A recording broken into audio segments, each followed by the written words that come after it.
NEET പരീക്ഷാ വിവാദത്തിൽ പ്രക്ഷോഭത്തിനിറങ്ങിയ വിദ്യാർത്ഥികളെ ജയിലിലടച്ച വിവിധ സംസ്ഥാനത്തെ ബി.ജെ.പി. സർക്കാരുകൾക്ക് കണക്കിന് കൊടുത്തിരിക്കുകയാണ് സുപ്രീം കോടതി.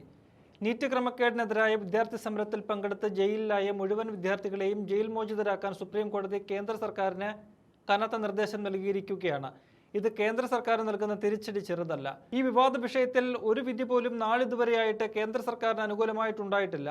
നീറ്റ് വിഷയം രാജ്യവ്യാപക പ്രക്ഷോഭമായതിനു പിന്നാലെ പല സംസ്ഥാനങ്ങളിലും പ്രതിഷേധം ആളിക്കത്തിയിരുന്നു. ഇത് മുതലെടുത്ത ബി.ജെ.പി. സർക്കാർ പ്രതിഷേധക്കാരെ ജയിലിലടച്ചു. സമരം ഡൽഹിയിൽ ഒത്തുതീർപ്പായെങ്കിലും പക മനസ്സിൽ സൂക്ഷിക്കുന്ന ബി.ജെ.പി. നേതാക്കൾ സമരത്തിനിറങ്ങിയ വിദ്യാർത്ഥികളെ ഇരുട്ടറയിൽ അടയ്ക്കുകയായിരുന്നു. ഈ നീക്കമാണ് സുപ്രീം കോടതി തച്ചു തകർത്തിരിക്കുന്നത്. വിദ്യാർത്ഥി സമരത്തിനെതിരായ രജിസ്റ്റർ ചെയ്ത കേസുകളിൽ അറസ്റ്റ് പാടില്ലെന്നും സുപ്രീം കോടതി നിർദ്ദേശിച്ചിട്ടുണ്ട്. വിദ്യാർത്ഥികൾക്കെതിരെ ഉണ്ടായ പോലീസ് അതിക്രമത്തെക്കുറിച്ച് പ്രത്യേക സംഘത്തെ കൊണ്ട് അന്വേഷിപ്പിക്കാനും സുപ്രീം കോടതി നിർദ്ദേശിച്ചിരിക്കുകയാണ്. പോലീസ് അതിക്രമം നടന്ന ഡൽഹി, മഹാരാഷ്ട്ര, ബീഹാർ, മധ്യപ്രദേശ്, ഉത്തർപ്രദേശ് എന്നീ സംസ്ഥാനങ്ങളിലെ ചീഫ് സെക്രട്ടറിമാർക്ക് സുപ്രീം കോടതി നോട്ടീസ് അയച്ചിട്ടുണ്ട്. വിദ്യാർത്ഥികളുടേത് തികച്ചും സമാധാനപരമായ ഒരു പ്രതിഷേധമായിരുന്നുവെന്ന് ചീഫ് ജസ്റ്റിസ് സൂര്യകാന്ത് നിരീക്ഷിക്കുന്നു. അത് ഭരണഘടനാപരമായ ചട്ടക്കൂടിനുള്ളിൽ നിന്നുള്ളതായിരുന്നു.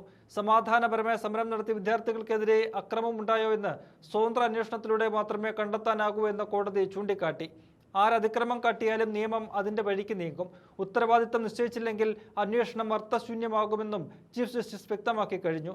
നീറ്റ് പരീക്ഷാ ക്രമക്കേടിൽ വിദ്യാർത്ഥികളുടെ ശബ്ദം ഉയർന്നെങ്കിൽ അത് തീർത്തും ന്യായമാണെന്ന് കൂടി പറയുന്നുണ്ട് സുപ്രീം കോടതി. SIT അന്വേഷണത്തെ കേന്ദ്ര സർക്കാരും സുപ്രീം കോടതിയിൽ പിന്തുണച്ചിട്ടുണ്ട്. വിദ്യാർത്ഥികൾക്ക് പ്രതിഷേധിക്കാനുള്ള അവകാശമുണ്ടെന്ന് സോളിസിറ്റർ ജനറൽ തുഷാർ മേത്ത ചൂണ്ടിക്കാട്ടി. സമാധാനപരമായ സമരം നടത്തിയ വിദ്യാർത്ഥികൾക്കെതിരെ അക്രമം ഉണ്ടായെങ്കിൽ അതിനെതിരെ നടപടിയുണ്ടാക്കുമെന്ന് അദ്ദേഹം വ്യക്തമാക്കുകയും ചെയ്തു. എന്നാൽ ഈ നിലപാടിൽ നിന്ന് മാറിയാണ് UP-യിലെ അടക്കം ബി.ജെ.പി. സർക്കാർ പ്രവർത്തിക്കുന്നത്. ഇതാണ് സുപ്രീം കോടതിയെ ചൊടിപ്പിക്കുന്ന ഘടകം. ക്രിമിനൽ പശ്ചാത്തലമുള്ളവരെ ജയിലിൽ പാർപ്പിക്കുവാൻ പോലീസിന് അനുമതി നൽകിയ കോടതി നിരപരാധികളെ ഉടൻ മോചിപ്പിക്കണമെന്നും ഉത്തരവിലൂടെ വ്യക്തമാക്കി. ക്രിമിനൽ പശ്ചാത്തലമുള്ളവർക്കും സാമൂഹിക വിരുദ്ധ ശക്തികൾക്കെതിരെയും നടപടി തുടരാം. അല്ലാതെ പാവപ്പെട്ട വിദ്യാർത്ഥികളെ അകാരണമായി തടവിൽ വെച്ചാൽ അത് അംഗീകരിക്കുന്നില്ലെന്നും ഉറച്ച ശബ്ദത്തിൽ പറയുന്നുണ്ട് സുപ്രീം കോടതി.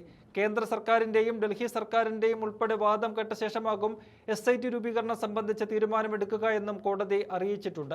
നീറ്റ് പരീക്ഷയുമായി ബന്ധപ്പെട്ട് ആവർത്തിച്ചുണ്ടാകുന്ന പാളിച്ചകളിൽ കേന്ദ്ര സർക്കാരിനെയും നാഷണൽ ടെസ്റ്റിംഗ് ഏജൻസിയെയും നേരത്തെ സുപ്രീം കോടതി കടുത്ത ഭാഷയിലാണ് വിമർശിച്ചത്. Justice PS Narasimha, justice Alok Aradhe എന്നിവരടങ്ങിയ ബെഞ്ചാണ് കേസ് ആദ്യം പരിഗണിച്ചത്. പരീക്ഷാ നടത്തിപ്പിലെ പിഴവുകളുടെ പരമ്പര തുടരാൻ അനുവദിക്കാനാകില്ലെന്നും വിദ്യാർത്ഥികളുടെ വർഷങ്ങളായുള്ള കഠിനാധ്വാനത്തെയും വികാരങ്ങളെയും നിരാശപ്പെടുത്തരുതെന്നും കോടതി വ്യക്തമാക്കുകയുണ്ടായി.